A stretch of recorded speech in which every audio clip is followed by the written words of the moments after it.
Following on from the analysis I did last week on the Wallabies' attack structure, let's have a look at how they went against the Springboks.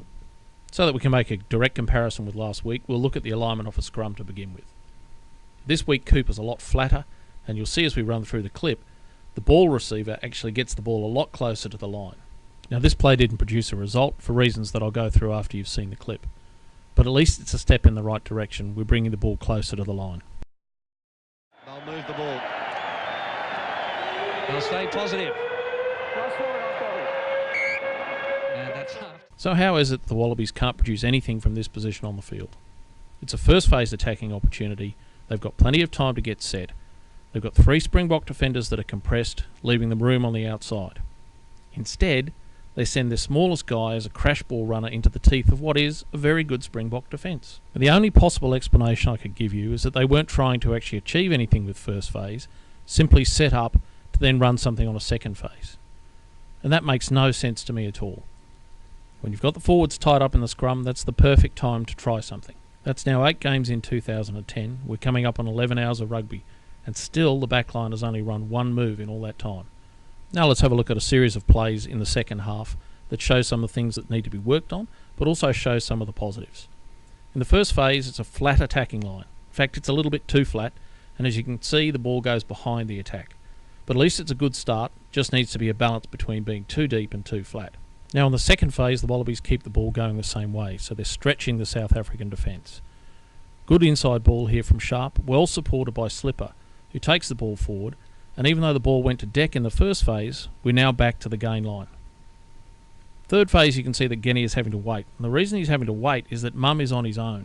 He's got no support. Genia knows that if he passes him the ball, one out runner who's going to be isolated.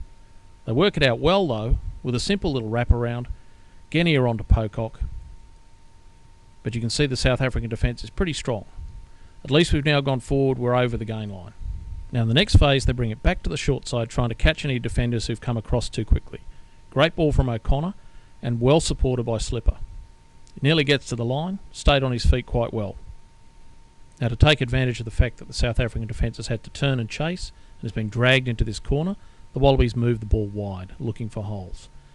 This produces a 3-on-1, but the ball doesn't go to hand. The pass doesn't look too bad. I actually think it was Mitchell probably needed to be running onto the ball more. Robinson recovers, takes the ball in so we can set up and go again.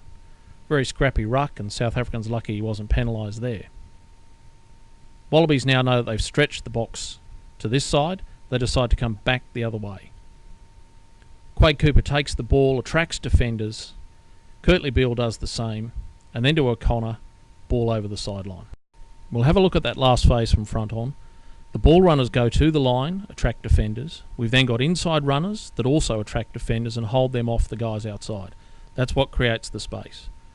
The last pass from O'Connor to Ashley Cooper wasn't the pass, it was the fact that Adam Ashley Cooper had overrun the ball. When we have a look at it again from side on, you'll see that Adam Ashley Cooper almost gets in front of O'Connor, just about has to stop to try and receive the ball. If he hadn't overrun it, there's a scoring opportunity. Let's look at the positives out of all this. In the 6 phases I've shown you, the Wallabies have gone over 50 metres, even though the first phase wasn't very good.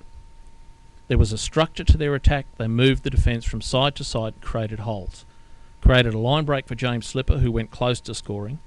And then on the far side, but for a pass not going to hand, there was a try there.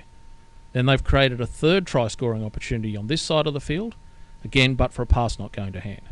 Now, it's a negative that the passes aren't going to hand, but at least this week they had some structure and created some opportunities.